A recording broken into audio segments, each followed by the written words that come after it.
जीविका IAS पर आप सभी का स्वागत है। मैं हूं आपके साथ सुमंतता। हमारी आज की क्लास घटना चक्र पूर्वावलोकन में हम लोग दक्षिण एवं मध्य भारत की पर्वत श्रेणियां एवं पहाड़ियों तक पहुंच चुके हैं। तो पिछली क्लास में हम लोग हिमालय के बारे में काफ़ी सारी बातें कर चुके थे। तो आज हम लोग दक्षिण एवं मध्य भारत की पर्वत श्रेणियों के बारे में बात करने वाले हैं।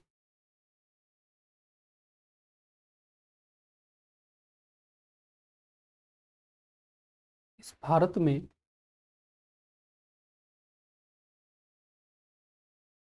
विंध्य पर्वत से ऊपर, विंध्य पर्वत की अवस्थिति कुछ यहाँ पे है और इसके ऊपर उत्तर भारत कही जाती है और इसके नीचे दक्षिण भारत कही जाती है।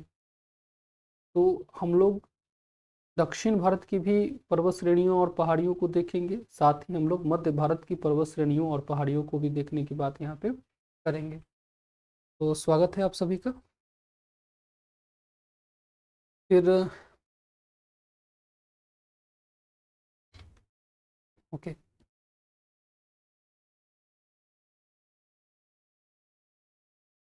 आइए इसमें जो जुड़े हुए नोट्स हैं उसको एक एक करके देखते हैं। भारत के बृहद क्षेत्रफल में प्रायद्वीपीय पठार एक मेज की आकृति वाला स्थल है। तो भारत का बृहद क्षेत्रफल कितना है? 32.8 लाख वर्ग किलोमीटर। इसमें प्रायद्वीपीय पठार एक मेज की आकृति वाला स्थल है जो पुराने क्रिस्टलीय आग्नेय और रूपांतरित शैलों से बना है। फर्स्ट पॉइंट यही लिखा गया है कि भारत के बृहद क्षेत्रफल में प्रायद्वीपीय पठार एक मेज की आकृति वाला स्थल है जो पुराने क्रिस्टलीय आग्नेय और रूपांतरित शैलों से बना है। इसमें जो शब्द दिए गए हैं जरा उस पर गौर कीजिएगा। बृहद क्षेत्रफल कितना है? 32.8 लाख वर्ग किलोमीटर। इसमें प्रायद्वीपीय पठार की बात की जा रही है, यानी कई सारे इसमें और भी संरचनाएं पाई जाती हैं। तो इसमें 4 प्रमुख प्रकार की संरचना पाई जाती है। उत्तरी पर्वतीय प्रदेश है जो सबसे ऊपर है, फिर मध्यवर्ती मैदान है जो कि इस एरिया में मिलता है, प्रायद्वीपीय पठार है जो इस एरिया में मिलता है, और द्वीपीय प्रदेश है जो इन एरिया में आपके नीचे ऊपर मिलता है। इसमें प्रायद्वीपीय पठार की बात की जा रही है और ये प्रायद्वीपीय पठार कुछ यहाँ पे है और ये एक मेज की आकृति की बात इसमें कही गई है कि ये मेज की आकृति की है। जिस तरीके से मेज एक ऊंचा उठा हुआ स्थान होता है लेकिन इसका ऊपरी शीर्ष समतल होता है, वैसे ही प्रायद्वीपीय पठार ऊंचा उठा हुआ है और इसका ऊपरी शीर्ष समतल है, इसलिए मेज की आकृति का है। नेक्स्ट इसमें शब्द है कि यह पुराने क्रिस्टलीय आग्नेय और रूपांतरित शैलों से बना होता है। तो जितनी भी संरचना होती है सभी शैलों से ही बनी होती है। शैल यानी चट्टान। शैल 3 प्रकार की होती है, आग्नेय, अवसादी और रूपांतरित। 3 प्रकार की शैल होती है। इसमें आग्नेय और रूपांतरित से आपका प्रायद्वीपीय पठार बना हुआ है, ये बात कही जाती है। आग्नेय चट्टान पृथ्वी की प्राथमिक चट्टानें होती हैं, ये ज्वालामुखी क्रिया के फलस्वरूप बनी होती है। तो आग्नेय चट्टान सबसे पहले बने हैं और इन्हीं से रूपांतरण के फलस्वरूप प्रायद्वीपीय पठार का निर्माण हुआ है। तो ये एक बात तो तय है कि प्रायद्वीपीय पठार दुनिया की सबसे पुरानी संरचनाओं में से एक है। चलिए अब आगे देखते हैं। नेक्स्ट पॉइंट है कि प्रायद्वीपीय भाग गोंडवाना भूमि के अपक्षय एवं अपवाह के कारण बना प्राचीनतम भूभाग है। इस पठारी भाग में चौड़ी तथा छिछली घाटियां एवं गोलाकार पहाड़ियां हैं। इस पठार के 2 मुख्य भाग है, मध्य उच्च भूमि तथा दक्कन का पठार। नेक्स्ट पॉइंट में क्या क्या बातें कही गई हैं फिर से एक बार देखते हैं। कहा जा रहा है कि प्रायद्वीपीय भाग गोंडवाना भूमि के अपक्षय और अपवाह के कारण बना प्राचीनतम भूभाग है। तो अभी अभी आपने देखा है आग्नेय चट्टान से बना था, तो ये प्राचीनतम भूभाग तो है ही। अब इसमें एक शब्द मिल रहा है कि यह गोंडवाना भूमि के अपक्षय से और अपवाह के कारण बना है। तो हमें समझना होगा कि ये गोंडवाना भूमि क्या होता है। एक वैज्ञानिक थे वेगनर, रॉबर्ट वेगनर इनका पूरा नाम था। इस वेगनर ने महाद्वीपीय विस्थापन सिद्धांत को दिया था और इस महाद्वीपीय विस्थापन सिद्धांत में कहा गया कि वर्तमान के जितने भी 7 महाद्वीप हैं ये सभी एक समय आपस में जुड़े हुए थे। उन्होंने वर्तमान के सभी महाद्वीपों को जोड़कर एक बृहद महाद्वीप की संकल्पना रखी थी। इस बड़े से महाद्वीप को इन्होंने पेंजिया का नाम दिया था। इस बड़े से महाद्वीप को इन्होंने क्या कहा था? पेंजिया। इन्होंने कहा कि ये पेंजिया आगे चलकर सर्वप्रथम दो भागों में टूट गया, अंगारा लैंड और गोंडवाना लैंड। इन्होंने कहा कि ऊपर वाला भाग अंगारा लैंड है, अंगारा लैंड, और नीचे वाला भाग गोंडवाना लैंड है। तो हमारा भारत इसी गोंडवाना लैंड का पार्ट था, और ये गोंडवाना लैंड भी कई भागों में टूट गया, जिसमें भारत गोंडवाना लैंड का पार्ट बना। इसके अलावा जो भी 0 डिग्री के नीचे के जितने भी महाद्वीप हैं, चाहे वो दक्षिण अमेरिका है, अफ्रीका है, ऑस्ट्रेलिया है, भारत है, ये सभी गोंडवाना लैंड के भाग थे। और भारत ने गोंडवाना लैंड से टूटने के बाद जा करके अंगारा लैंड के साथ टक्कर किया, और फलस्वरूप दो प्लेटों में टक्कर के फलस्वरूप हिमालय का निर्माण हुआ है। तो पहला पहल तो ये गोंडवाना लैंड से टूटा, फिर जा करके ये अंगारा लैंड से टकराया, यानी इसमें विखंडन हुआ है।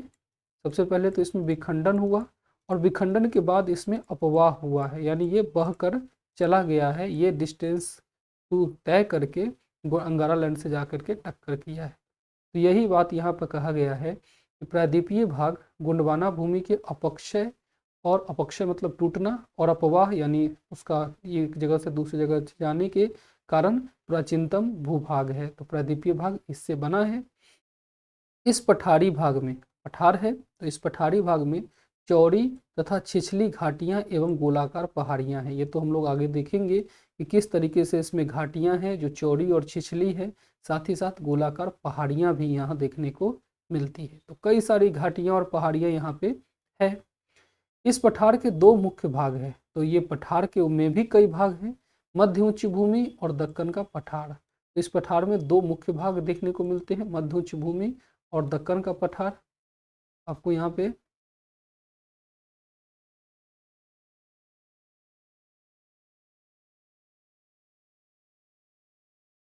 थोड़ा सा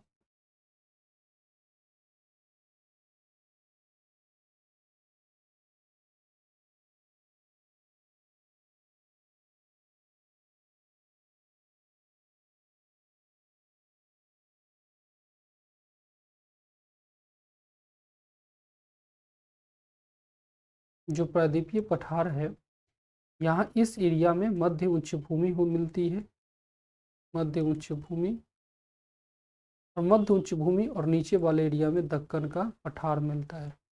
इस पठार को हम लोग मुख्यतः दो भागों में बांटते हैं, एक है मध्य उच्च भूमि, दूसरा है दक्कन का पठार। आगे नेक्स्ट पॉइंट को देखते हैं। नर्मदा नदी के उत्तर में प्रायद्वीपीय पठार का वह भाग जो कि मालवा पठार के अधिकतर भागों पर फैला है, उसे मध्य उच्च भूमि के नाम से जाना जाता है। तो नर्मदा नदी के उत्तर में प्रायद्वीपीय पठार का वह भाग जो कि मालवा पठार के अधिकतर भागों पर फैला है, उसे मध्य उच्च भूमि के नाम से जाना जाता है। विंध्य श्रृंखला दक्षिण में मध्य उच्च भूमि और उत्तर पश्चिम में अरावली से घिरी होती है। विंध्य श्रृंखला दक्षिण में मध्य उच्च भूमि और उत्तर पश्चिम में अरावली से घिरी होती है। तो आइए इस पॉइंट को जरा सा समझते हैं। मध्य उच्च भूमि आपने यहाँ पे देखा है कि ये मध्य उच्च भूमि है, इसको थोड़ी देर के लिए मैं हटा लेता हूँ।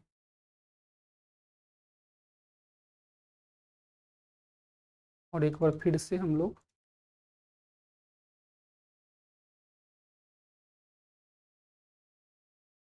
ये भारत इस तरीके से आपको नजर आता है। इसमें विंध्य पर्वत की लोकेशन यहाँ पे है। विंध्य पर्वत के साथ विंध्य, कैमूर और बराकर तीन पहाड़ियाँ लगी होती है। ये आपका हिमालय है, आप जानते हैं ये अर्धचंद्राकार पेटी में इस तरीके से हिमालय होता है। और यहाँ पर एक पर्वत है जिसे हम लोग कहते हैं विंध्य पर्वत। ये तीन पर्वत श्रेणियाँ होती है, विंध्य, कैमूर और बराकर, तीन पर्वत श्रेणियाँ होती है। इसके ठीक नीचे से नर्मदा नदी बहती है। विंध्य पर्वत के ठीक नीचे से नर्मदा नदी बहती है, और ये आकर के नर्मदा नदी खंभात की खाड़ी में यहाँ पे गिरती है। इसके नीचे सतपुड़ा पर्वत होता है। सतपुड़ा, महादेव, मैकाली तीन पर्वत होती है। और सतपुड़ा पर्वत के ठीक नीचे से एक नदी यहाँ पे बहती है जिसका नाम है ताप्ती नदी। ये आपने देखा, ये नर्मदा नदी है, और ये जो नदी है ये है तापी नदी। ये लगभग नर्मदा 1300 किलोमीटर की लंबी नदी है और तापी 700 किलोमीटर की लंबी नदी होती है। तो नर्मदा और तापी देख लिया, और यहाँ आपने विंध्य पर्वत देख लिया, और ये आपने देख लिया कि यहाँ पे सतपुड़ा पर्वत है। अब जो इसमें कहा गया है पॉइंट में कि नर्मदा नदी के उत्तर में प्रायद्वीपीय पठार का वह भाग जो कि मालवा पठार के अधिकतर भागों पर फैला है उसे मध्य उच्च भूमि कहा जाता है। तो नर्मदा नदी के उत्तर में जो ये वाला इलाका है, मालवा का पठार यहीं पे है आपका मालवा, तो इस एरिया में जो ये वाला है ये मध्य उच्च भूमि कही जाती है।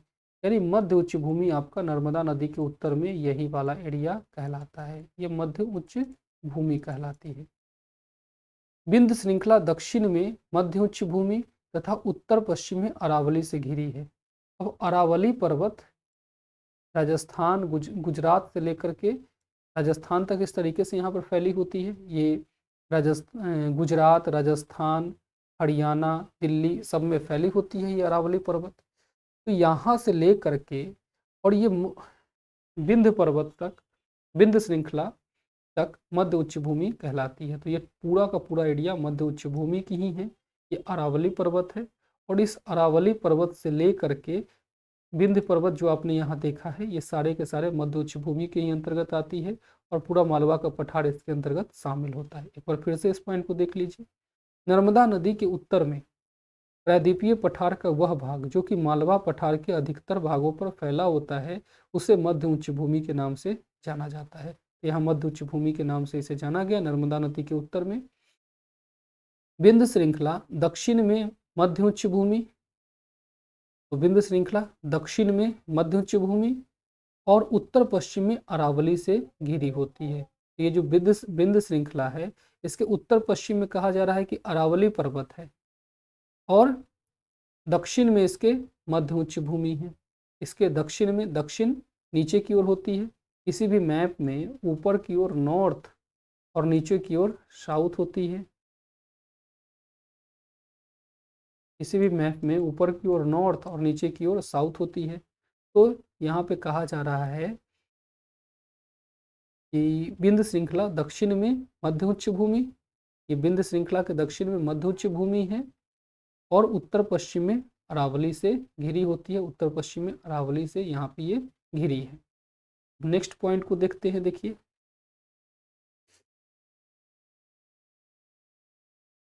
नेक्स्ट पॉइंट है कि अरावली श्रेणी गुजरात के पालनपुर से लेकर के राजस्थान एवं हरियाणा से होकर दिल्ली तक लगभग 800 किलोमीटर की लंबाई में फैली है।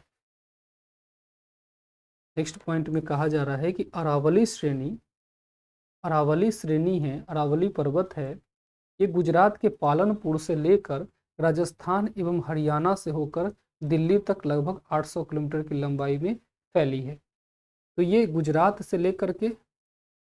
के पालनपुर से लेकर के राजस्थान, हरियाणा और दिल्ली तक लगभग 800 किलोमीटर की लंबाई में ये पर्वत फैली होती है।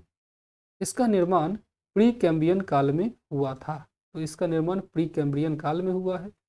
प्री कैम्ब्रियन काल एक बहुत पुराना समय है जो 600 से 570 मिलियन वर्ष पूर्व का माना जाता है। तो 5 महायुग इस पृथ्वी पर आए हैं: एजोइक, पैलियोजोइक, मेसोजोइक, सिएनोजोइक और नियोजोइक। तो इस पैलियोजोइक में आपका प्री कैम्ब्रियन काल आता है, तो काफ़ी पुराना समय है, लगभग 600 से 570 मिलियन वर्ष पूर्व का है। हालांकि इसके कालावधि को लेकर अलग अलग समय भी मिलते हैं, लेकिन विश्व के सबसे पुराने पर्वत श्रेणियों में ये जानी जाती है। भारत की तो सबसे पुरानी पर्वत अरावली ही है। तो इतनी पुरानी पर्वत है, तो वर्तमान में ये कटा छटा है, पूरी तरीके से नष्ट हो गया है, तो अपशिष्ट पर्वत के रूप में नजर आता है। तो जो पर्वत बहुत ज़्यादा कट फट जाते हैं उन्हें अपशिष्ट पर्वत का नाम दे दिया जाता है, यानी वो अब बिल्कुल कहीं कहीं नगण्य हो जाते हैं, दिखाई ही नहीं देते हैं। नेक्स्ट पॉइंट में यही कहा जा रहा है कि यह भारत की प्राचीनतम पर्वत श्रृंखला है, जबकि विश्व की सबसे प्राचीन पर्वत श्रृंखलाओं में से एक है। तो भारत की तो सबसे पुरानी है और विश्व की भी पुरानी श्रृंखलाओं में से एक है। बाकी विश्व में प्लेशियन वगैरह कई ऐसे पर्वत हैं, तो वो विश्व में पुरानों में से एक है और भारत में सबसे पुराना तो है ही। नेक्स्ट पॉइंट है, इसकी सर्वोच्च चोटी गुरु शिखर 1722 मीटर है। इसकी सबसे ऊंची शिखर जो है वो है गुरु शिखर। जो इसकी सबसे ऊंची शिखर है वो है गुरु शिखर, और गुरु शिखर राजस्थान के सिरोही जिले में स्थित होता है। अब ध्यान रखेंगे, गुरु शिखर राजस्थान के सिरोही जिले में स्थित है और ये इसका सबसे ऊंचा पर्वत शिखर है, तो आपको ध्यान रखना है। गुरु शिखर इसका सबसे ऊंचा पर्वत शिखर है। इसकी ऊंचाई 1722 मीटर है, तो या इसकी ऊंचाई भी आपको याद रखना महत्वपूर्ण है। नेक्स्ट पॉइंट है कि अरावली अपशिष्ट पर्वत का उदाहरण है। जो बहुत पुराना पर्वत होते हैं वो कट छट जाते हैं, तो ये अपशिष्ट पर्वत का उदाहरण है, बिल्कुल सही है। अपशिष्ट पर्वत उन पर्वतों को कहा जाता है जो प्रारंभिक पर्वत अपरदन की शक्तियों द्वारा अपरदित होकर नीचे हो जाते हैं तथा उनका अवशिष्ट या शेष अवरोधक भाग ही दृष्टिगोचर होता है। तो अच्छी बात है, क्या लिखा गया है, अपशिष्ट पर्वत उन पर्वतों को कहा जाता है। वैसे पर्वत होते हैं जो प्रारंभिक पर्वत अपरदन की शक्तियों का अर्थ है कि वर्षा पानी, इनके द्वारा वर्षा पानी हवा, तो ये सब अपरदन की शक्ति यानी उसको काटने छाटने की शक्ति कहलाते हैं। इनके द्वारा अपरदित होकर यानी काटे जाने के बावजूद उनका अपशिष्ट या शेष अवरोधक भाग ही दृष्टिगोचर होता है। तो जब भी उन्हें काट छांट दिया जाता है तो उनका जो छोटी मोटी जो खूंट टाइप की चीज़ें होती हैं, बहुत थोड़े स्तर पर ये दिखाई देती हैं, इन्हें अपशिष्ट या शेष अवरोधक भाग ही केवल हम देख पाते हैं, इसीलिए हम इन्हें अपशिष्ट पर्वत कहते हैं। चूंकि इनका निर्माण अन्य प्रकार के पर्वतों पर अत्यधिक अपरदन होने से होता है, अतः इन्हें घर्षित पर्वत या अपशिष्ट पर्वत भी कहा जाता है। वैसे तो पर्वत 3 प्रकार के होते हैं। एक होते हैं ज्वालामुखी पर्वत, दूसरा वलित पर्वत और तीसरा भ्रंशोत पर्वत। ज्वालामुखी के फलस्वरूप जो पर्वत बनते हैं ज्वालामुखी पर्वत कहलाते हैं। प्लेटों के टकराने से वलित पर्वत बनते हैं और भ्रंशोत पर्वत किसी भी उत्थान या धसान की क्रिया के कारण होता है। तो मुख्य रूप से ये 3 प्रकार के पर्वत होते हैं, और जब इनमें से कोई पर्वत बहुत पुराना हो जाता है, अपरदन के दूत द्वारा काट छांट दिया जाता है, तो इनमें से कोई भी पर्वत को हम लोग अपशिष्ट पर्वत कहते हैं। अब चूंकि इनके ऊपर अपरदन के कारण द्वारा हुआ है, इसीलिए इन्हें घर्षित पर्वत का भी एग्जाम्पल कहा जाता है। वही यहाँ पे लिखा है, क्योंकि इनका निर्माण अन्य प्रकार के पर्वतों पर अत्यधिक अपरदन होने से होता है, अतः इन्हें घर्षित पर्वत या अपशिष्ट पर्वत भी कहा जाता है, जैसे कि विंध्याचल, अरावली या सतपुड़ा पर्वत। तो ये सभी पर्वत जो है ये अपशिष्ट पर्वत के एग्जाम्पल हैं। यहाँ पे आपको अरावली पर्वत श्रृंखला दिखाई दे रही है और विंध्य, कैमूर और बराकर पर्वत श्रृंखला जो मैंने अभी यहाँ पे आपको दिखाया है ये भी दिख रहा है। फिर सतपुड़ा, महादेव, मैकाले ये पर्वत भी आपको दिखाई दे रहा है। तो इस तरीके से आप देख सकते हैं कि यहाँ कई सारे पर्वत श्रेणियों की बातें आपको दिखाई दे रही है। ये पर्वत श्रेणियाँ एक के बाद एक जैसे हम मिनट पढ़ेंगे और क्वेश्चन करेंगे तब आपको और स्पष्ट होती जाएगी। तो इसमें हम लोग फिर आगे बढ़ते हैं। ये सतपुड़ा श्रेणियाँ दक्कन पठार का भाग है। इनका विस्तार गुजरात, महाराष्ट्र, मध्य प्रदेश और छत्तीसगढ़ राज्यों में है। इन श्रेणियों के उत्तरी भाग पर नर्मदा नदी और दक्षिणी भाग पर ताप्ती नदी बहती है। तो ध्यान दीजिएगा क्या कहा जा रहा है, भी ये चीज़ें आपको समझ में आएंगी। सतपुड़ा श्रेणियाँ दक्कन पठार का भाग है। इनका विस्तार गुजरात, महाराष्ट्र, मध्य प्रदेश और छत्तीसगढ़ राज्यों में है। इन श्रेणियों के उत्तरी भाग पर नर्मदा नदी तथा दक्षिणी भाग पर ताप्ती नदी बहती है। आइए इसे समझते हैं।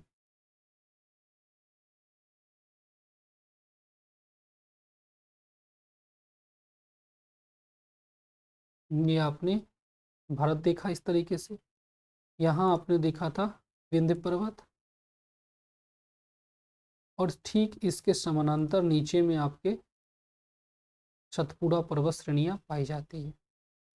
अब यहाँ से जो नदी बहती है इन दोनों पर्वतों के बीच से, जिसे आप जानते हैं नर्मदा नदी, और इनके नीचे से जो नदी बहती है वो है सतपुड़ा नदी, सॉरी ताप्ती नदी। ऊपर से ये नर्मदा नदी और नीचे से ताप्ती नदी यहाँ पे बहती है। ताप्ती या तापी दोनों एक ही नाम है, तो यहाँ पे ये नदी बहती है, ये नदी बहती है यहाँ पे, ताप्ती और तापी नदी बहती है यहाँ पे। अब कहा जा रहा है कि ये दक्कन के पठार के भाग होते हैं। जो सतपुड़ा श्रेणियाँ हैं ये वाले, ये दक्कन पठार का भाग है। इनका विस्तार गुजरात से लेकर के, यहाँ पे गुजरात से लेकर के महाराष्ट्र, मध्य प्रदेश और छत्तीसगढ़ राज्यों में ये फैली होती है। इनके उत्तरी भाग पर, यानी ऊपर की तरफ उत्तर होता है, तो उत्तरी भाग पर नर्मदा नदी और दक्षिणी भाग पर, यानी नीचे की तरफ दक्षिण होती है, तो दक्षिणी भाग पर ताप्ती नदी बहती है। सतपुड़ा श्रेणी इन दोनों नदियों के मध्य में होती है। देखिए, सतपुड़ा श्रेणियाँ इन दोनों नदियों के मध्य में स्थित होती है। तो इन दोनों नदियों के, नर्मदा और ताप्ती के बीच में सतपुड़ा नदियाँ, सतपुड़ा श्रेणियाँ या सतपुड़ा पर्वत होती है। और सतपुड़ा, महादेव, मैकाले, 3 पर्वत इसके साथ लगी होती है। सतपुड़ा, महादेव, मैकाले, तीनों पर्वत इसके एक साथ लगी होती है। फिर धूपगढ़ चोटी, धूपगढ़ चोटी सतपुड़ा श्रेणी की सबसे ऊंची चोटी है। यह पंचमढ़ी में स्थित है। तो सतपुड़ा, महादेव, मैकाले 3 पर्वत श्रेणियां होती है, इसमें धूपगढ़ चोटी जो होती है ये सतपुड़ा श्रेणी की सबसे ऊंची चोटी है, जो कि पंचमढ़ी में स्थित है।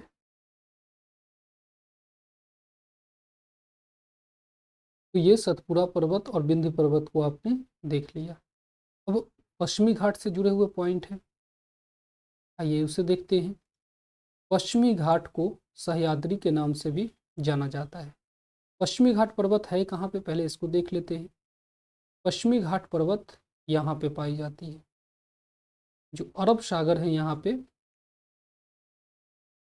अरब सागर है यहाँ पे, अरब सागर, इधर बंगाल की खाड़ी है, बंगाल की खाड़ी है, और नीचे आपके इंडियन ओशन यानी हिंद महासागर है, नीचे आपके हिंद महासागर है। तो पश्चिमी घाट यहाँ पे इस तरीके से नज़र आती है। पश्चिमी घाट को सह्याद्री के नाम से भी जाने जाते हैं। तो आप देख सकते हैं यहाँ से यहाँ तक ये पूरी पर्वत एक क्रम में है, कहीं बीच में कटी नहीं है, इसीलिए इसको सह्याद्री के नाम से जाना जाता है। फिर नेक्स्ट पॉइंट है कि पश्चिमी घाट की औसत ऊंचाई लगभग 1200 मीटर है। ये जो पूरी की पूरी पर्वत है इसकी औसत ऊंचाई 1200 मीटर है। केरल में इसे सभ्य पर्वतम के नाम से जाना जाता है। तो वैसे ये गुजरात, महाराष्ट्र, गोवा, कर्नाटका, तमिलनाडु के भी कुछ भाग में और केरला तक पाया जाता है। तो केरल में इसे सभ्य पर्वतम के नाम से जानते हैं, सभ्य पर्वतम के नाम से इसको केरल में कहते हैं। पश्चिम घाट की सबसे ऊंची चोटी केरल में स्थित अनाईमुडी चोटी है। पश्चिम घाट की सबसे ऊंची चोटी, इस पश्चिम घाट की जो पूरी पर्वत है इसकी सबसे ऊंची चोटी अनाईमुडी चोटी है, जो 2695 मीटर की होती है। तो यहाँ पे केरला में इसकी सबसे ऊंची चोटी है जिसका नाम है अनाईमुडी चोटी, और ये 2695 मीटर की होती है। अब ये जो पर्वत है अनाईमुडी चोटी, ये अन्नामलाई पहाड़ी पर स्थित है। यानी इस पश्चिम घाट पर कई छोटी छोटी पहाड़ियाँ स्थित है। उसी में एक अन्नामलाई पहाड़ी भी है, यहाँ मैं आपको लिखता हूँ अन्नामलाई पहाड़ी। और इस अन्नामलाई पहाड़ी पर, जो कि तमिलनाडु और केरल में विशेष रूप से फैली हुई है, तमिलनाडु और केरल दोनों में फैली हुई है, और इसी अन्नामलाई पहाड़ी पर अनाईमुडी, जो यहाँ लिखा हुआ है अनाईमुडी चोटी, ये स्थित है, और ये 2695 मीटर की हाइट की होती है। ये दक्षिण भारत की, पूरे दक्षिण भारत की, यानी ये विंध्य पर्वत से नीचे की बात करें तो दक्षिण भारत की सबसे ऊंची चोटी होती है। फिर पश्चिमी घाट का दक्षिणी क्षेत्र उत्तरी क्षेत्र की अपेक्षा अधिक ऊंचा है। क्या कहा जा रहा है? पश्चिमी घाट का दक्षिणी क्षेत्र उत्तरी क्षेत्र की अपेक्षा अधिक ऊंचा है, यानी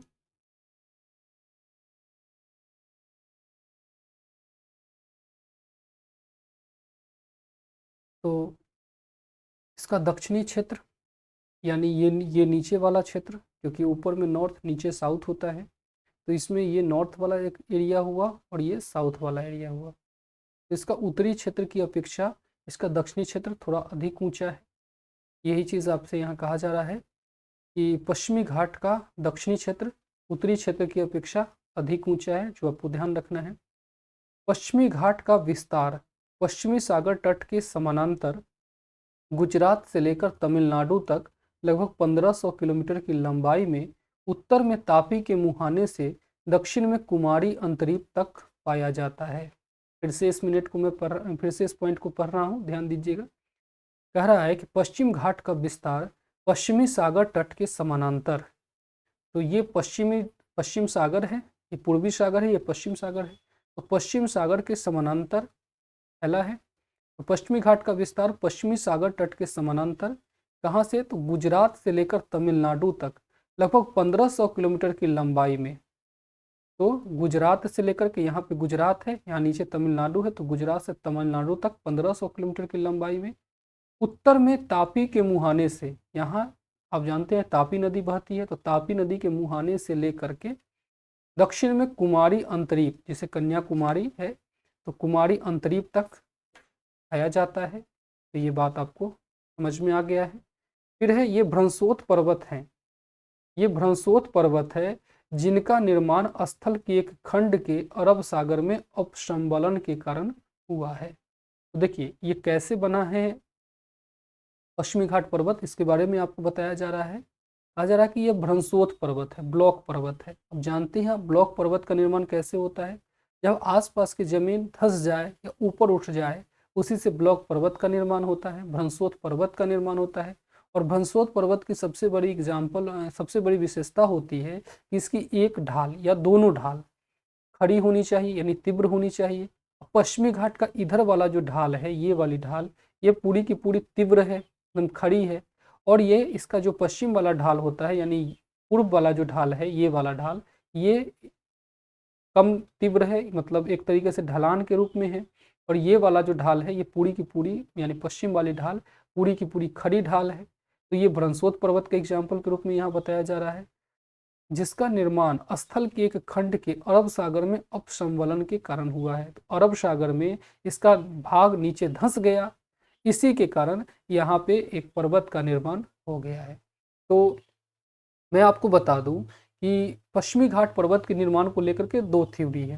पहली थ्योरी तो ये है कि जब भारतीय प्लेट और यूरेशियन प्लेट में टक्कर हुआ, तो जहाँ ऊपर में हिमालय बना, जहाँ ऊपर में इस तरीके से यहाँ हिमालय बना है, हिमालय का निर्माण हुआ पूर्वी घाट और पश्चिमी घाट में टक्कर के फलस्वरूप, वहीं इस एरिया में भी थोड़े से वलन हुए और इस एरिया में आंतरिक वलन के कारण यहाँ पश्चिमी घाट का निर्माण हुआ है। तो ये एक थ्योरी है। दूसरी थ्योरी कही जाती है कि अरब सागर के एरिया में यहाँ की जमीन थोड़ी सी धंस गई है, जिसके कारण यहाँ पर ये पर्वत का निर्माण हुआ है।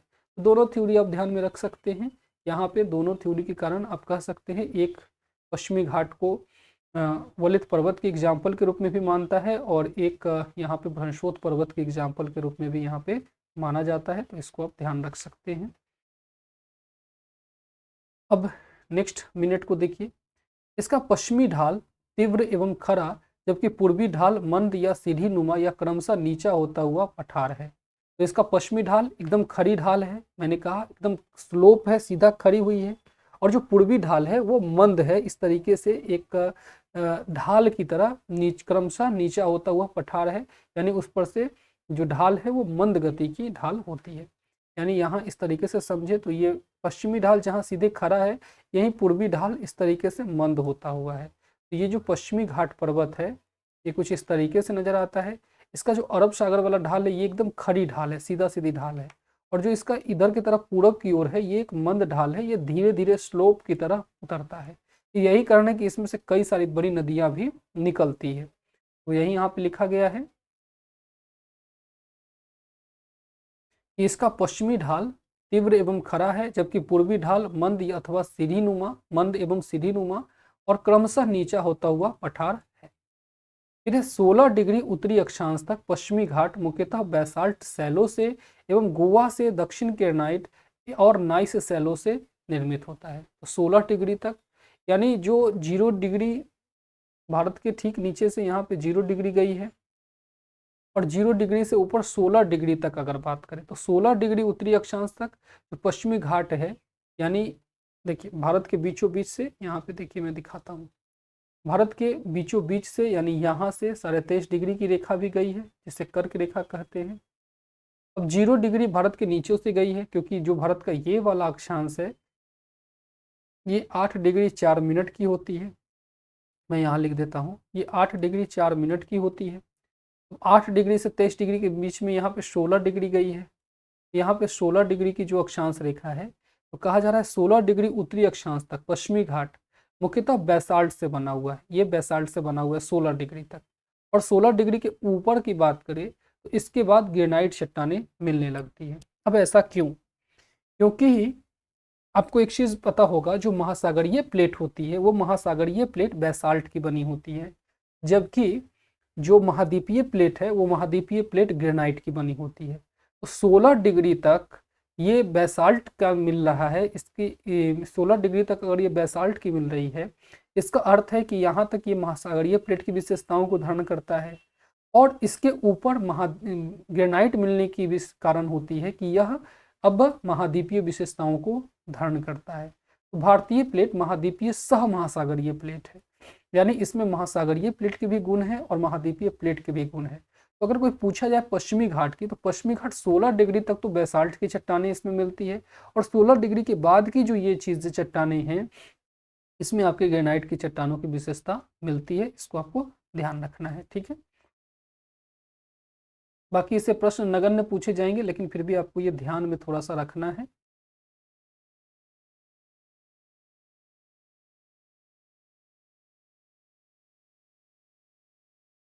ठीक है, चलिए आइए आगे बढ़ते हैं।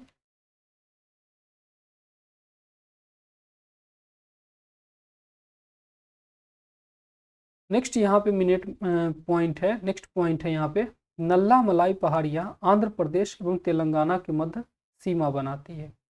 तो नल्ला मलाई पहाड़ी की बात की जा रही है। आइए फिर से एक बार देख लेते हैं हम लोग।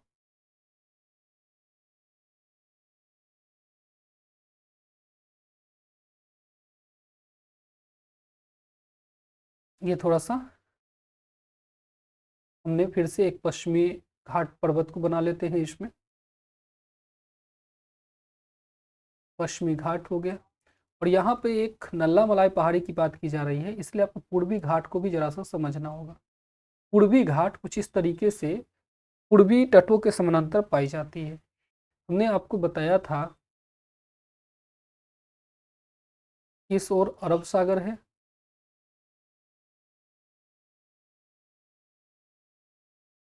इस ओर अरब सागर है, और इधर बंगाल की खाड़ी है।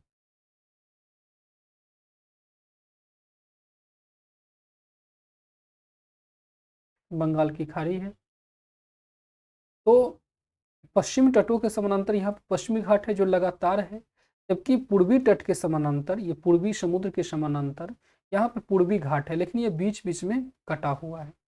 और इसी में आंध्र प्रदेश और तेलंगाना के मध्य सीमा पे यहाँ पे नल्ला मलाई की पहाड़ी पाई जाती है, जो आंध्र प्रदेश और तेलंगाना की सीमा बनाती है। तो नल्ला मलाई पहाड़ियाँ आंध्र प्रदेश एवं तेलंगाना के मध्य सीमा बनाती है। ये पहाड़ियाँ कृष्णा और पेन्नार नदी के मध्य स्थित है। यहाँ कृष्णा नदी और पेन्नार नदी भी बहती है, इन दोनों के मध्य नल्ला मलाई की पहाड़ी स्थित होती है। यह पूर्वी घाट की पहाड़ी में पूर्वी तटीय मैदान के समानांतर महानदी से नीलगिरी की पहाड़ियों के मध्य विस्तृत होती है। यह पूर्वी घाट की पहाड़ी में, यानी पूर्वी घाट की पहाड़ियों में पूर्वी तटीय मैदान के समानांतर, तो ये पूर्वी तटीय मैदान है, इसके समानांतर यहाँ पे महानदी बहती है। महानदी जो उड़ीसा में बहती है, महानदी से नीलगिरी की पहाड़ी, जहाँ पर ये पश्चिम घाट और पूर्वी घाट मिलती है, इसे ये नीलगिरी की पहाड़ी कहते हैं। तो नीलगिरी की पहाड़ी के मध्य विस्तृत होती है। ध्यान दीजिएगा, पूर्वी घाट महानदी से लेकर के नीलगिरी की पहाड़ी तक विस्तृत होती है। फिर आगे बढ़ते हैं, नेक्स्ट पॉइंट को देखते हैं। जवाड़ी पहाड़ियाँ तमिलनाडु राज्य में स्थित है। देखिए, जवाड़ी पहाड़ियाँ तमिलनाडु राज्य में स्थित होती है। तो यहाँ पे जवाड़ी पहाड़ियाँ हैं और ये तमिलनाडु राज्य में स्थित होती है। तो जवाड़ी पहाड़ियाँ तमिलनाडु राज्य में स्थित होती है। पहाड़ियों की रानी के नाम से विख्यात नीलगिरी पहाड़ियाँ पूर्वी घाट एवं पश्चिम घाट के सम्मिलन स्थल पर अवस्थित होती है। जहाँ पश्चिमी घाट और पूर्वी घाट मिलती है, इस जगह पर नीलगिरी की पहाड़ी पाई जाती है, नीलगिरी की पहाड़ी। और इस नीलगिरी की पहाड़ी को हम लोग पहाड़ियों की रानी भी कहते हैं। तो नीलगिरी की पहाड़ी पूर्वी घाट और पश्चिमी घाट को मिलाने के स्थल पर मिलती है। वही यहाँ कहा जा रहा है कि पहाड़ियों की रानी के नाम से विख्यात नीलगिरी पहाड़ियाँ पूर्वी घाट एवं पश्चिमी घाट के सम्मिलन स्थल पर, यानी जहाँ पर ये मिलती हैं उस स्थल पर अवस्थित होती हैं। नेक्स्ट है डोडा बेटा, 2637 मीटर नीलगिरी पहाड़ी की सर्वोच्च चोटी है। इस नीलगिरी पहाड़ी की सर्वोच्च चोटी का नाम है डोडा बेटा। क्या नाम है इसका? डोडा बेटा। और डोडा बेटा की ऊंचाई है 2637 मीटर। आपने देखा था अनाईमुडी जो केरल में है उसकी ऊंचाई 2697 मीटर थी और वो सबसे ऊंची चोटी थी। और डोडा बेटा 2637 मीटर है, ये दूसरी सबसे ऊंची चोटी है दक्षिण भारत की। डोडा बेटा 2637 मीटर नीलगिरी पहाड़ी की सर्वोच्च चोटी है। दक्षिण भारत की प्रसिद्ध टोडा जनजाति यहीं निवास करती है। तो टोडा जनजाति तमिलनाडु में है। ज्योग्राफी पढ़ने का ये फायदा है कि आपका टोडा जनजाति तमिलनाडु के एरिया में निवास करती है, ये आप आराम से पहचान कर सकते हैं जब नीलगिरी पहाड़ी आपको स्पष्ट है। दक्षिण भारत की प्रसिद्ध टोडा जनजाति कहाँ निवास करती है? नीलगिरी पहाड़ी पर। नीलगिरी पहाड़ी तमिलनाडु में है, तो तमिलनाडु राज्य में ये निवास करती है। अन्नामलाई पहाड़ियाँ केरल एवं तमिलनाडु राज्य की सीमा पर अवस्थित है। अन्नामलाई पहाड़ी जो है, ये अन्नामलाई पहाड़ी ये केरल और तमिलनाडु राज्य की सीमा पर है। ये अधिकांश रूप से तो तमिलनाडु में फैला है, लेकिन इसका कुछ भाग केरला में भी है। अन्नामलाई पहाड़ियाँ तमिलनाडु, केरल और तमिलनाडु राज्य की सीमा पर अवस्थित है। इसकी सर्वोच्च चोटी अनाईमुडी है। अन्नामलाई पहाड़ी इसी के ठीक नीचे में है, दक्षिण में यहाँ पे है, यहाँ अन्नामलाई पहाड़ी है। और अन्नामलाई पहाड़ी केरल और तमिलनाडु राज्य की सीमा पर अवस्थित है और ज़्यादातर ये तमिलनाडु राज्य में फैला है और कम भाग इसका केरल में फैला हुआ है। इसकी सर्वोच्च चोटी अनाईमुडी है और जानते हैं अनाईमुडी 2697 मीटर दक्षिण भारत की सबसे ऊंची चोटी है और ये केरल राज्य में ही स्थित होता है। नेक्स्ट पॉइंट है कि नीलगिरी पर्वतमाला तमिलनाडु, केरल और कर्नाटक राज्यों में विस्तृत है। नीलगिरी जो पर्वतमाला है, नीलगिरी पर्वतमाला जो दोनों का मिलन स्थल है, ये 3 राज्यों में फैला हुआ है। इसका अधिकांश भाग तमिलनाडु में फैला है, फिर केरला और फिर कर्नाटक राज्यों में ये विस्तृत होती है। यह एक पर्वत ग्रंथि है, यानी कई पर्वतों का एक पूरा ग्रंथ बना हुआ है। पश्चिम घाट, पूर्वी घाट यहाँ पर आकर के मिल रहे हैं, तो ये एक पर्वत ग्रंथि है, सम्मेलन है। फिर आगे बढ़ते हैं, देखिए कार्डमम पहाड़ियाँ दक्षिण भारत में दक्षिण पश्चिमी घाट के केरल के दक्षिण पूर्वी हिस्से तथा तमिलनाडु के दक्षिण पश्चिम हिस्से में अवस्थित है। फिर से इस पॉइंट को देखिए, बहुत आसान है। कहा जा रहा है कि कार्डमम पहाड़ियाँ, जो कार्डमम पहाड़ियाँ हैं जिसे इलायची की पहाड़ी भी कहते हैं, क्योंकि कार्डमम का हिंदी इलायची है, तो इलायची की पहाड़ियाँ या कार्डमम पहाड़ियाँ दक्षिण भारत में दक्षिण पश्चिम घाट के केरल के दक्षिण पूर्वी हिस्से तथा तमिलनाडु के दक्षिण पश्चिम हिस्से में अवस्थित है। दक्षिण पश्चिम घाट यानी जो मैप अगर इस तरीके से देखिए तो नॉर्थ है, साउथ है, ईस्ट है, वेस्ट है, यानी दक्षिण पश्चिम घाट की ये बात की जा रही है। दक्षिण पश्चिम घाट में कहा जा रहा है कि दक्षिण भारत में दक्षिण पश्चिमी घाट की, यानी ये साउथ की, ये वेस्ट की, तो दक्षिण पश्चिमी घाट में केरल के दक्षिण पूर्वी हिस्से, केरला इस तरीके से यहाँ पे फैला है, केरला यहाँ पर इस तरीके से फैला होता है।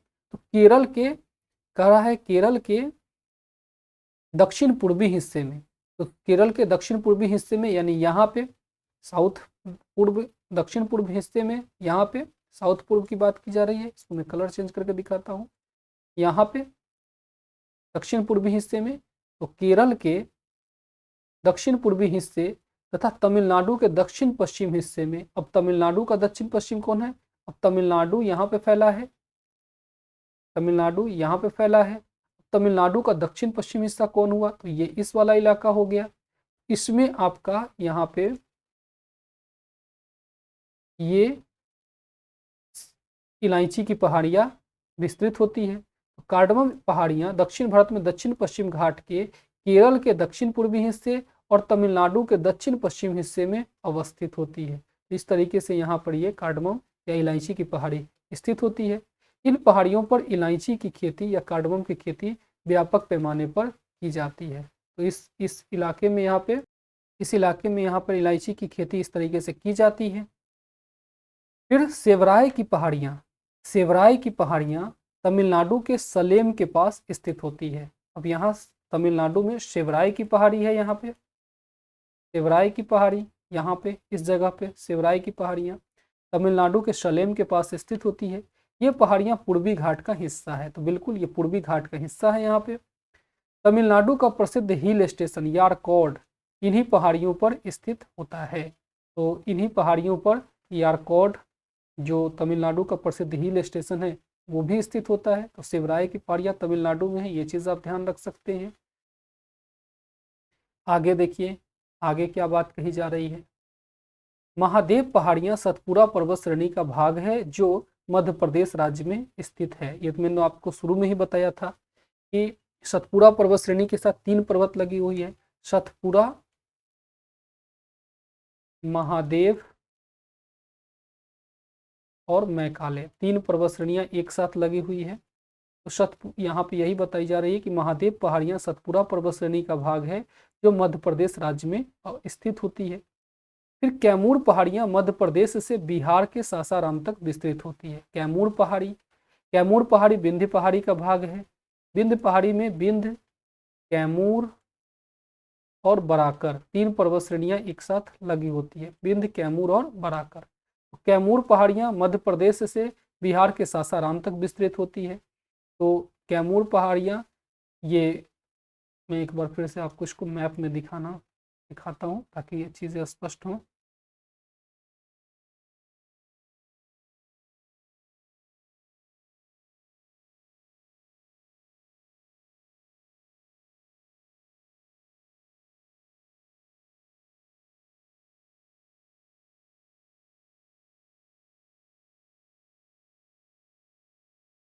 ठीक है, देखिए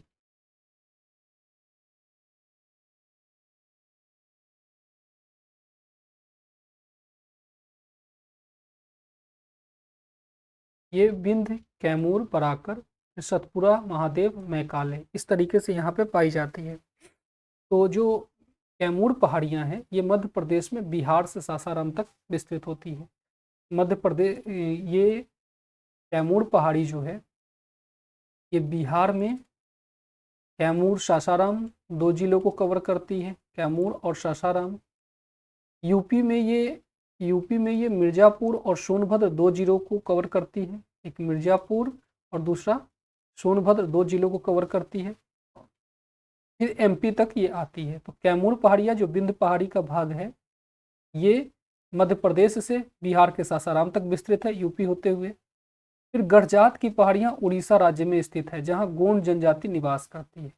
पूर्वी घाट पर थोड़ा और ऊपर जाएंगे तो यहाँ गढ़जात की पहाड़ियाँ हैं और ये पूर्वी घाट का ही भाग है और ये उड़ीसा राज्य में स्थित है जहाँ गोंड जनजाति निवास करती है।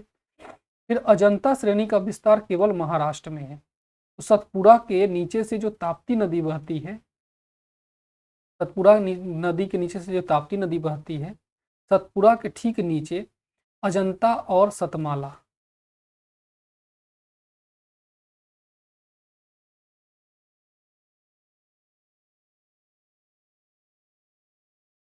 तो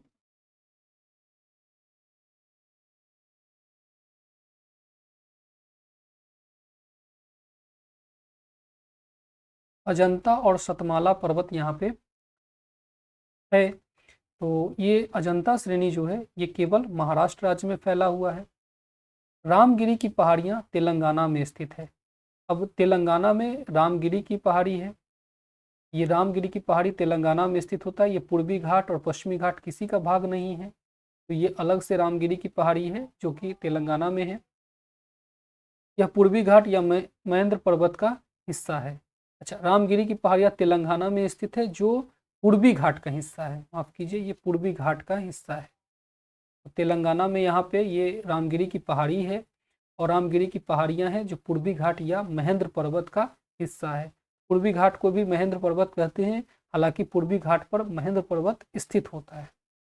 नेक्स्ट बात करें तो मैकाल श्रेणी सतपुड़ा श्रेणी का ही पूर्वी भाग है। तो हमने कहा था सतपुड़ा, महादेव, मैकाले ये तीनों सतपुड़ा श्रेणी का भाग है, तो वही यहाँ बताया जा रहा है। यह मध्य प्रदेश एवं छत्तीसगढ़ राज्य में विस्तृत होता है। तो मध्य प्रदेश और छत्तीसगढ़ राज्य में मैकाल श्रेणी स्थित होती है। अब यहाँ पे कुछ क्वेश्चन दिए गए हैं, इस प्रश्न कोश को हम लोग नेक्स्ट सेशन में करेंगे। आज की सेशन में हम लोग इतना ही रखेंगे और बाकी क्वेश्चन सबको हम लोग नेक्स्ट क्लास में देखेंगे। चलिए आज के लिए इतना ही, मिलते हैं अगली क्लास में, तब तक के लिए बहुत बहुत धन्यवाद। अच्छी तरीके से इसको मल्टीपल रिवीजन कर लीजिएगा, ये आपके लिए बहुत महत्वपूर्ण है।